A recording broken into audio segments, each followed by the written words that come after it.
The 7 scariest things said in real-life 911 calls. Introduction.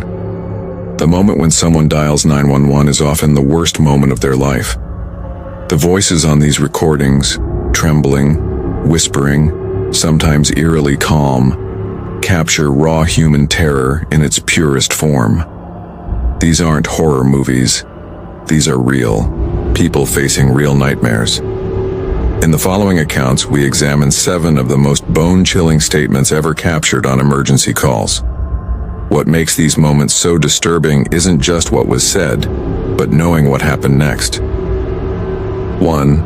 I think there's somebody in my house, please hurry.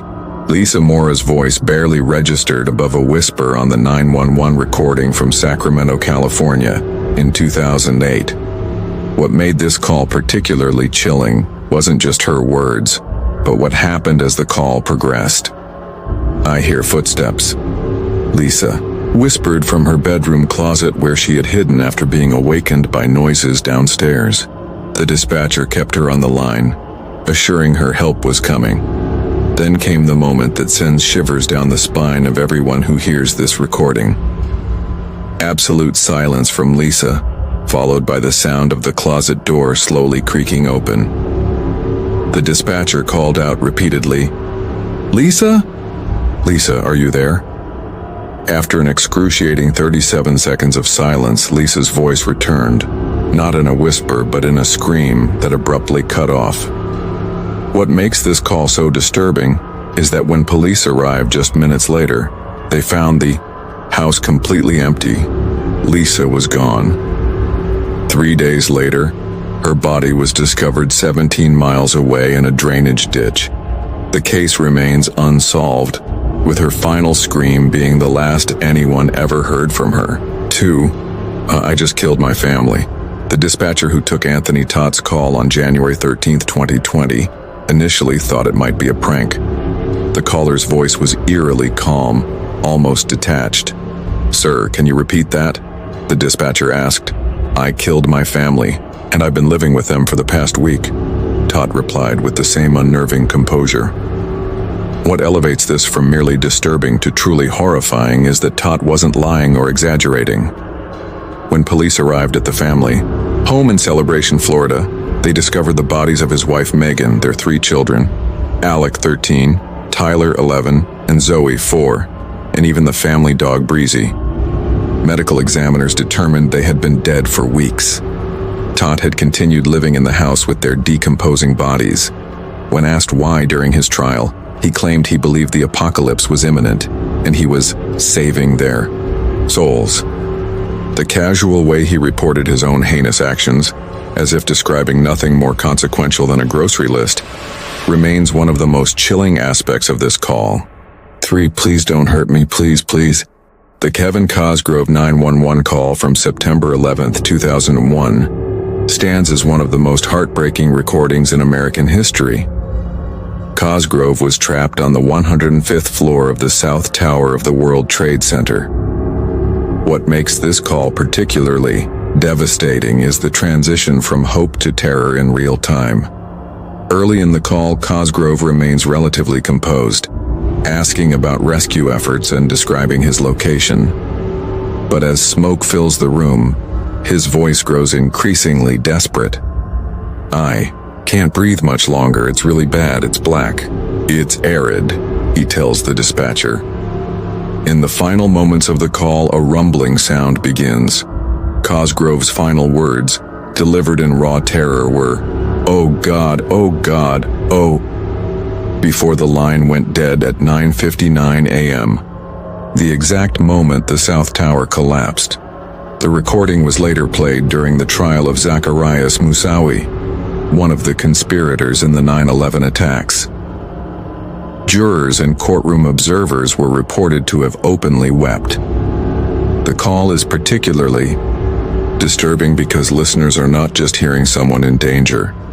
They're hearing someone in the final moments of their life, aware that death is imminent. 4. There's somebody here. Somebody just walked in the door. In March 2017, a 56-year-old woman in South Carolina called 911 to report strange noises in her rural home. The recording starts routinely enough, with the woman describing sounds coming from her basement. The dispatcher advises her to lock herself in a room while officers are dispatched. About 4 minutes into the call, the woman suddenly stops mid-sentence. "Wait," she whispers. "There's somebody here. Somebody just walked in the door." The dispatcher tries to keep her calm, but the woman's breathing becomes rapid and shallow. "He's coming up the stairs," she whispers. Then comes the most blood-curdling moment of the call, the woman's horrified gasp, followed by, "Oh my God, there's nobody there, but I can hear footsteps." What makes this particularly disturbing is the resolution. When police arrived, they found the woman alone and unharmed. However, the house showed clear signs of entry. A window had been broken and wet footprints, too large to be the woman's, led from the basement up to the second floor, where they simply stopped in the middle of the hallway. The case remains unexplained. Audio analysts have confirmed that the recording captured sounds of heavy footsteps that did not match the woman's movement patterns. To this day, she refuses to return to the house. 5. My mom said she was going to kill all of us, and now everyone's dead. In January 2014, a 17-year-old girl called 911 from her home in Elmore County, Alabama. Her voice was surprisingly steady as she told the dispatcher, "My mom said she was going to kill all of us, and now everyone's dead." The teenager explained that her mother had shot her father, her siblings, and herself. The girl had been shot too, but survived by playing dead. What makes this call so disturbing isn't just the horrific content, but the girl's unnaturally calm demeanor, a textbook case of shock. As the dispatcher tried to comfort her, the girl interrupted with a chilling observation that haunts listeners to this day. "The gun is still in her hand. I think she might still be alive. She keeps making this noise." First responders arrived to find exactly what the girl had described: a family massacre. The mother had indeed killed her husband and 2 younger children before turning the gun on herself. She was still alive but barely breathing when paramedics arrived, dying shortly afterward. The surviving daughter's dissociative calm throughout the call, described by psychologists as an extreme trauma response, serves as a haunting reminder of how the human mind can disconnect from unbearable. 6. I just got home and there's blood all over. When 18-year-old Josh Dumont returned to his family home in Vermont in February 2019, he immediately sensed something was wrong.